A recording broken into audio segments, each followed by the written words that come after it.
Okay, friends, welcome officially once again to episode number 14 of the 26th episode that we have destined or designed for this financial year, the first half of the year, calendar year, of course, I would say. So today's episode number 14, we are going up to the year number, we are going up to 30th June to complete these 26 episodes. So today is Monday, 4th April, and we begin the proceedings. So, as usual, all my presentations will always begin with thank the Lord Almighty. He's given me much more than what I deserve. So, this is my brief CV. You all are aware of it by now. So, today's episode is about a basic thing, which I would say, with the topic which should be the topmost priority of each one of us: consent.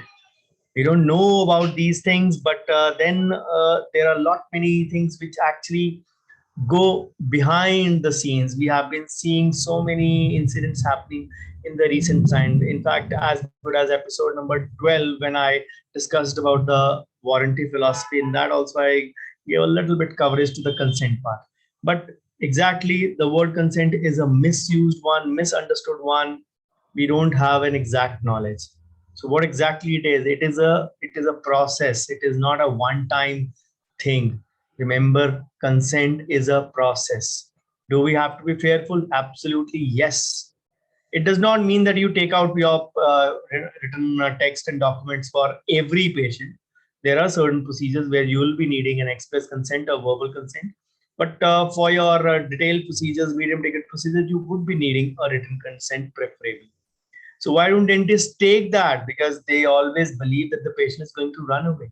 I'm going to touch upon a few of the basics today. Let's see if these things come handy for all of us in today's times. So the word actually is not consent; it is informed consent. So what does informed consent or what does the word consent include? It should be free, it should be informed, it should be without any coercion or pressure, and should be with free will. With free will, sorry for the wrong word typed over here. So it has to be without any pressure or coercion, it has to be with a free will, and it has to be informed. Exactly, legally, the consent word means you cannot touch the patient without his or her will. So some people take an implied consent. Some people take a consent for the checkup also, which is a wrong thing. If the patient has walked into through your door, it is already an implied consent. Then many people take the consent on the prescription pad itself. Wrong. What does that mean? That is a blanket consent. I authorize Dr. So and so, Dr. XYZ to do my dental treatment, and I will not uh, withhold him guilty for any of the damage that happens to my tooth or my body. That's it, period. This is not a consent. This is a blanket consent. This is not valid in any code of law all over the world. Of course, we are dealing with the Indian scenario only, so this is not valid anywhere. But unfortunately, the problem is that most of the times this thing is not taught to us. Even I have learned this thing in a very hard way. I learned the medical part of it in my 2009-10 PG diploma in medical law and ethics from one of the topmost law schools of India, National Law School of India, University, Bengaluru. As I've already detailed many a times, it is one university which grills you really bad, and it doesn't let you pass easily. So whosoever comes out from that university, even it is a distance learning course or a regular course, he's surely gonna be, you can say, understanding the finer nuances of the research specialty or the subject he has done the same in.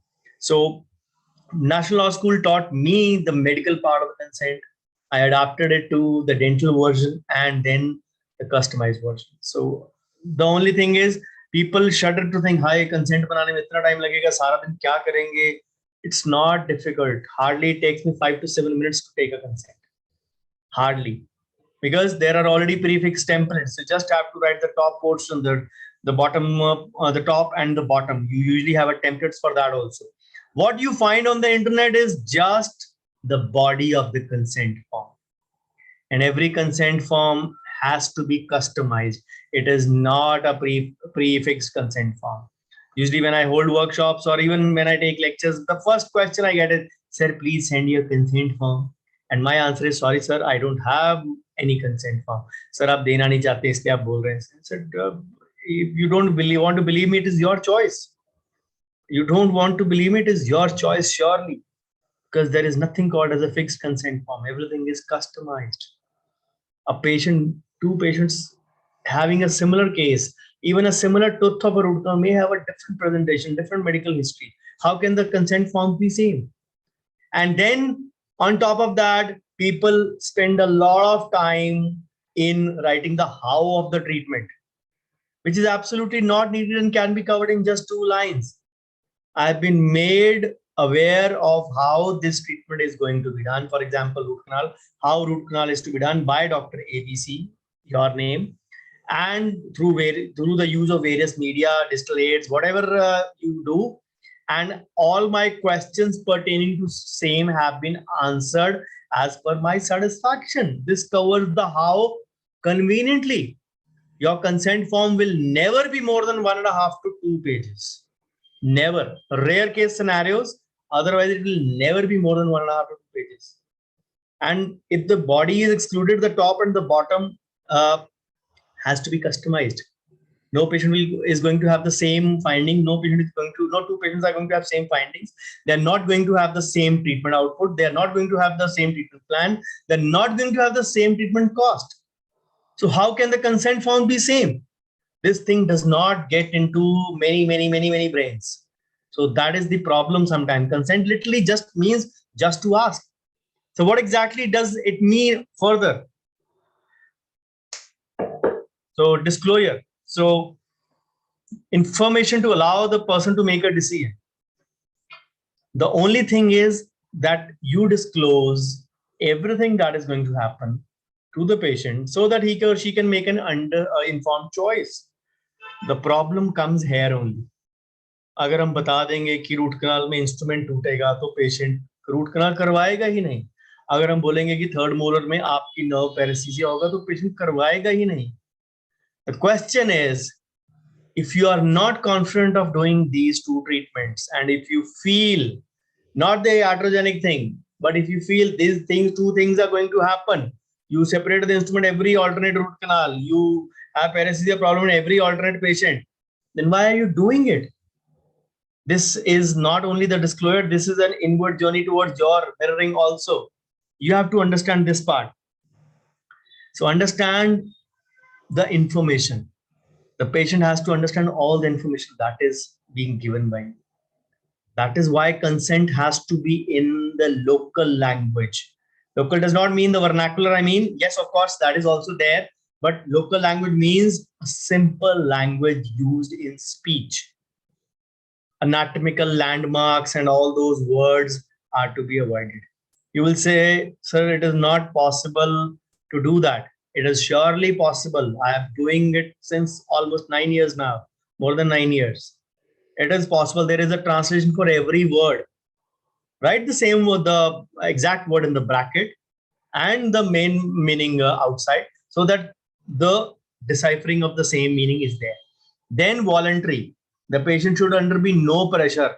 Patients ask, doctor sahab, treatment chal to jayega na? They're not worried about the cost part. They're just worried about the longevity part. Oh, chinta na karo auntie, I'm there. I'll do that. मैं बैठा हूं ना. 10, 15, 20 साल तो कुछ नहीं होता. 10, 15, 20 said in one second.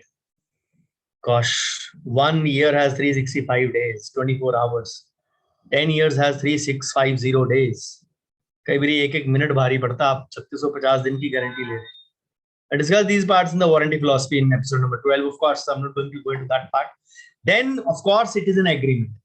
As per the Indian Contract Act 1872, British Time Act, of course, we are covered under the Indian Contract Act as well.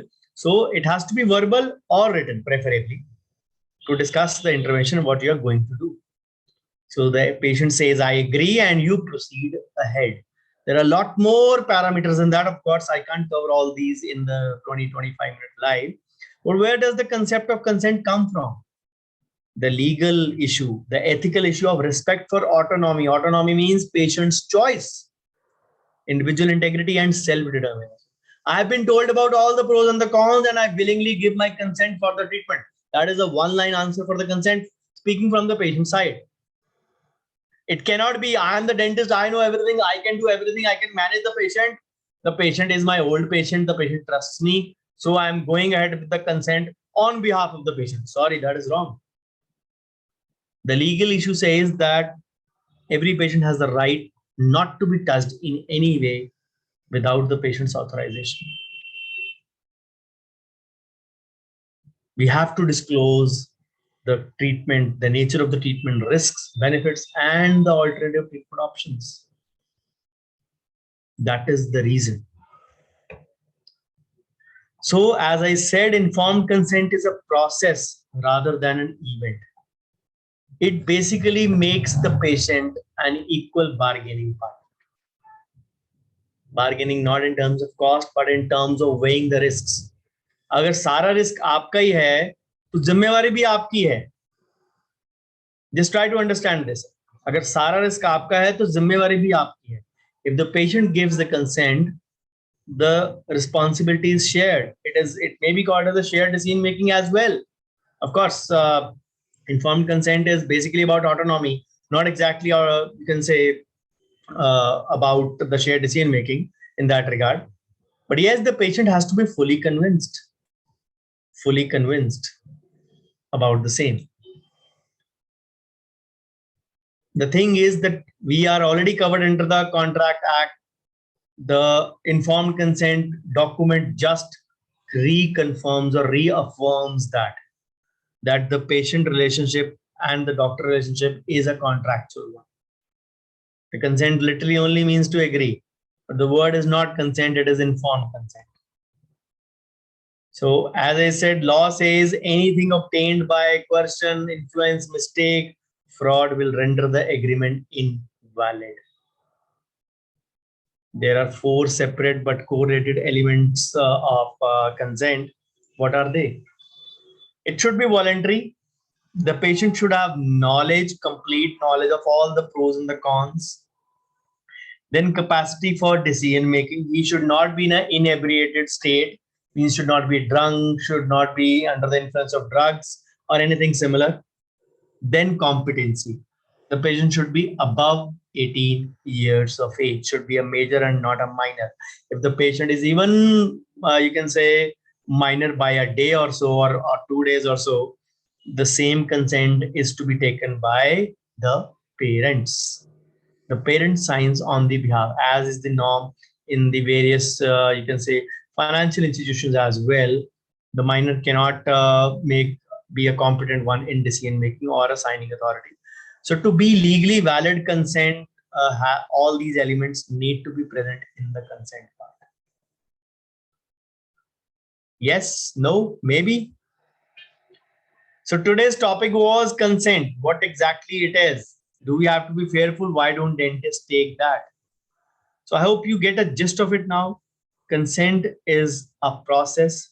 And trust me, any clinic which is functioning since almost 10 years, let's suppose, will have its share of, you can say, new walk-in patient, but the majority of the patient, I would say 70-75% would be the old walk-in patients or old retentive or old loyal patients.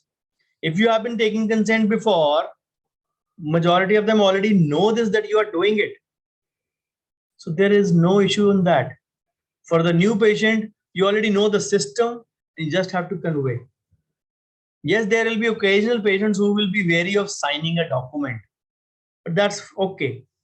In any case, you win some, you lose some. You can never treat all the patients walking in through your door.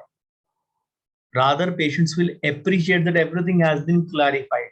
It nullifies the wrong expectations on the part of the patient or any false promises. If you promise the moon and you don't reach even the treetop, that thing can be clarified right at the step.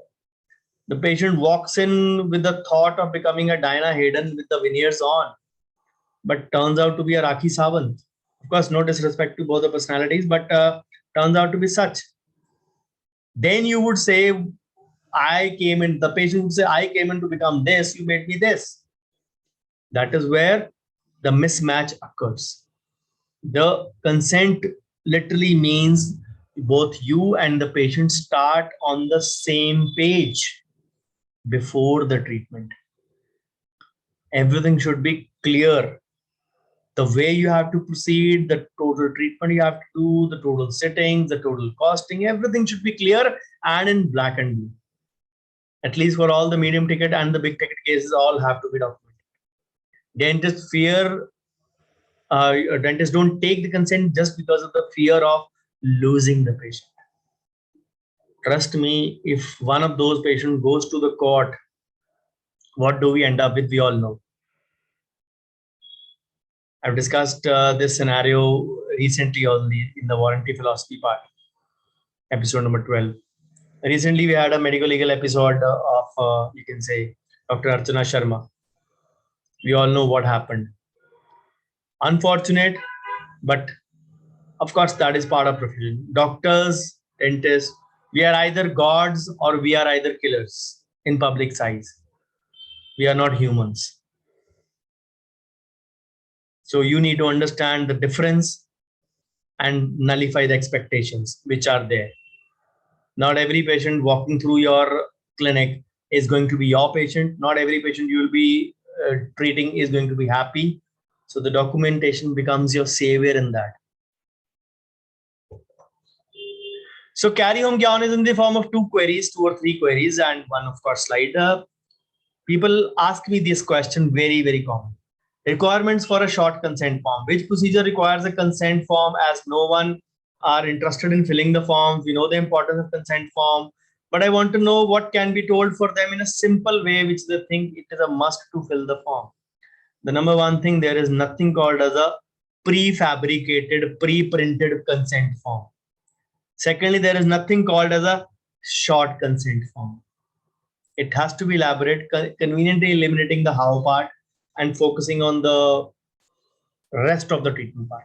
Of course, more on the negatives and the positives, more on the pros and the cons, more on the side effects of the treatment. And of course, the findings, the treatment suggested, the treatment plan followed. I'll just give you a very simple example. Somebody walks in without any pain in a lower molar, tells you it has been root canal treated. I want to get a crown from you. Many people would check for the symptoms, ask, no, root canal theek hai, bilkul theek hai. They'll proceed ahead with the crown part. This is one scenario. Second scenario, those who are aware, they will take an X-ray. They should take an X-ray. Everyone should take an X-ray. Take an X-ray, find the root canal to be short, obturation to be short. Still no symptoms, no periapical, may be visible or not. That is a separate thing. If it is a recent one, periapical still would be somewhat visible because the healing takes about 3 to 4 months to appear on the radiograph. So you convey to the patient, sir, ये आपके X-ray में आपकी root canal short है, it needs to be repeated. Say, doc, I don't have any pain. I came to you for a crown. Please go ahead. And you go ahead. This is the second scenario. The third scenario, same situation, you convey the patient, say, sorry, I don't want to do it. If any problem develops, you will be responsible. Doc, your choice. The patient walks away. Now, what to do in these 3 scenarios? The first thing, you don't take an X-ray, absolutely wrong. If something happens tomorrow, it is going to be blamed on the crown putting dentist only. Number 2, the patient says, you report to the patient that yes, the root canal is short. You need to repeat the root canal, and then only I can give the crown. The patient says, doc, I have no pain. Then for the second scenario, the options are 2. Number 1, scenario 3, I won't do it. Number 2, you put everything in black and blue. Black and blue means written. All the findings were seen. All the X-ray showed improperly filled root canal, which is bound to create a problem. The patient has been warned of the same, and the patient has been told to repeat a root canal, but the patient has chosen to go against it.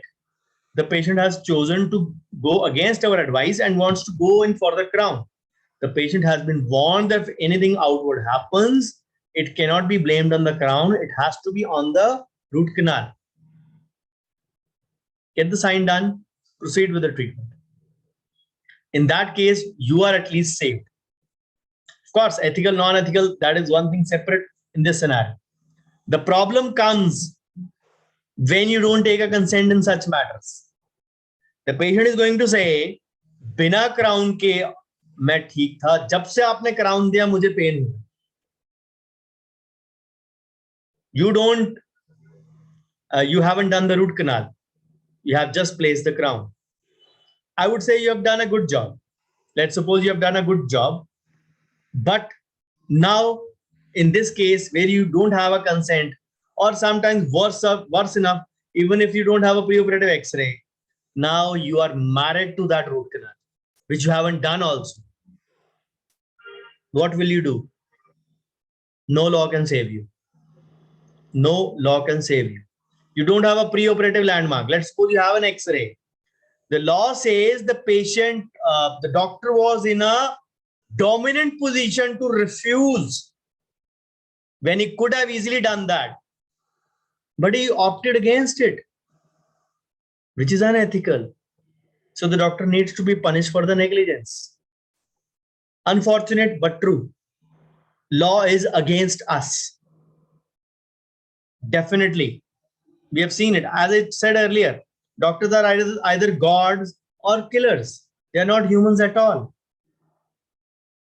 Some people would say, sir, root canal mein kya bole? Separate ho gaya instrument. That is the iatrogenic failure also. Sometimes it just happens. The instrument gets binded in the canal, bound in the canal, and just breaks, separates. That is not our mistake. That comes in the pros and the cons of the treatment. The iatrogenic failures have to be handled in a different way. You prior inform that this can happen, and by chance, God forbid it, if it happens, you inform the patient, take the services of a specialist, try to bypass or remove. If unsuccessful, give the choice to the patient once again. What do you want to do? Carry on with the same or remove the tooth. But in this case, you have done enough to save your skin, even after separation. But if you take a consent, it can break, and it actually breaks. You don't inform. The patient has pain. The third party, the third dentist tells the patient, then you are negligent. Of course, there are many scenarios which I keep on discussing. Then another query is, some patients, despite of lengthy discussion and signing consent, say they were not completely aware of what's happening. Does that mean something wrong with us? Because most of the times, many dentists actually try to frame the terminology in one or the other way that actually absolves them of all the wrongdoings. Remember, consent form is not a defense against negligence. It is just to save your skin. That you inform the patient of the pros and the cons, and still the patient went ahead with the treatment. There were more cons and less pros. Even if there were less cons and more pros, the patient knew about it. That's fair enough. So save your skin first is the commonest answer. So a consent form needs to cover these 6 parts. The purpose of treatment, the nature of treatment, the likely effects and consequences, risks, limitations, and possible side effects, alternatives and how they compare, and the costs. Whatever you find on the net for a consent form, they'll cover mostly second and third. Maybe a little bit portion of 4. 2.5 out of 6. The rest 3.5 are missing. Risks, limitations, alternatives, comparison, cost, purpose of treatment. All of that is missing in the commonest consent form found on the net. That is why I call them as the body of the consent.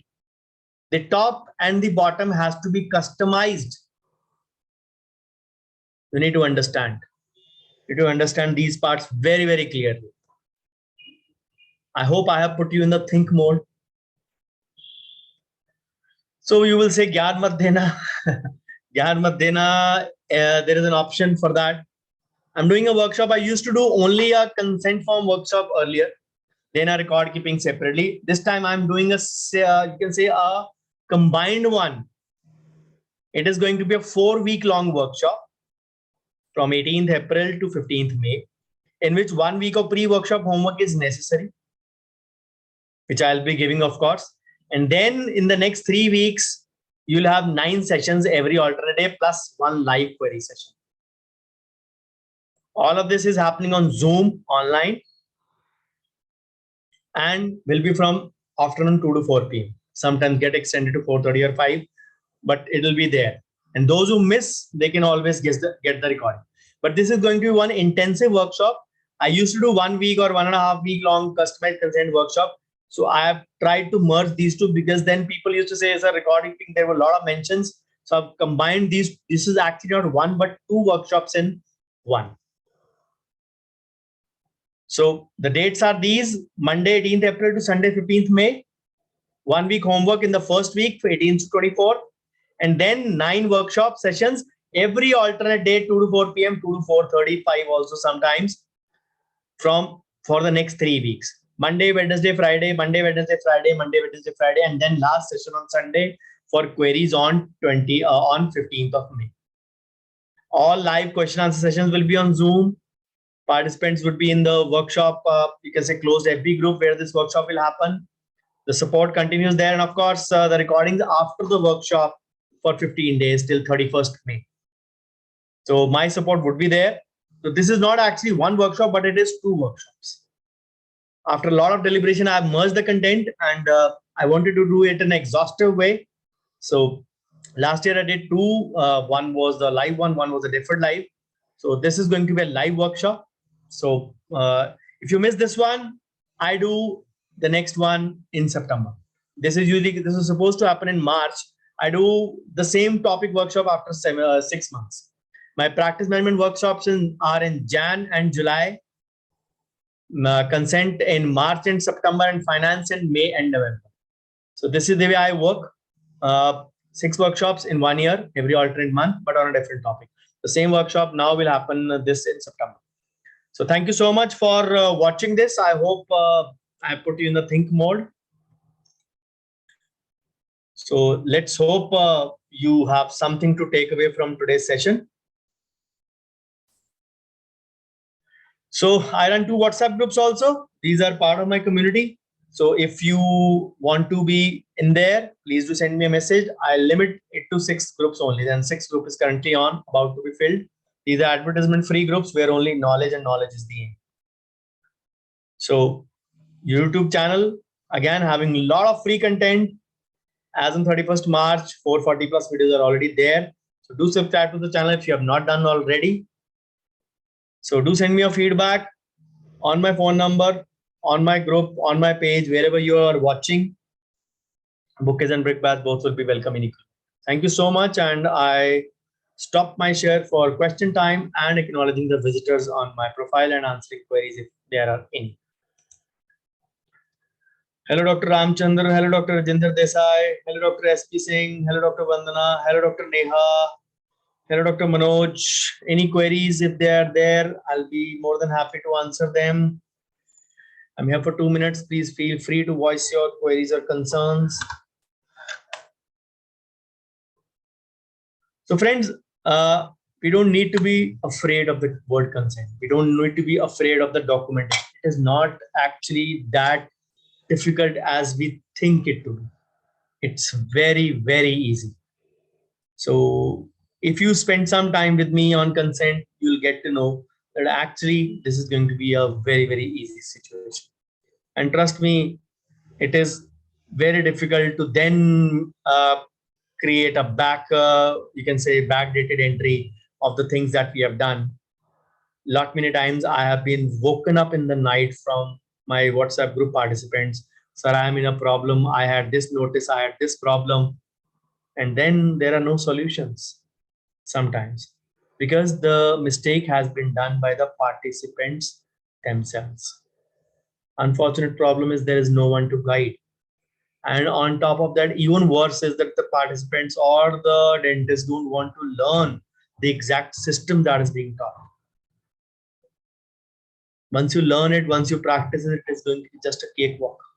You are going to learn the consent in just 5 to 7 minutes. I mean, make a consent in 5 to 7 minutes. That's it. Dr. Rajinder asks how long we keep the record. The absolute limitation period is 2 years. The relative limitation period is 3 years sometimes, courtesy Milord. Limitation period means whenever you do the treatment, the patient can go to court up to 2 years after the failure or after 2 years after the treatment. But sometimes condonation of delay is allowed. So to be on the safer side, records are supposed to be kept for 3 years to cover up for the limitation period and the condonation of delay. 2 plus 1, 3 years in all. Any more questions? Okay, guys, thank you so much. And I'll see you on Thursday with another episode of Thunder Thursdays this Thursday. Bye-bye. Take care. Have a great week ahead.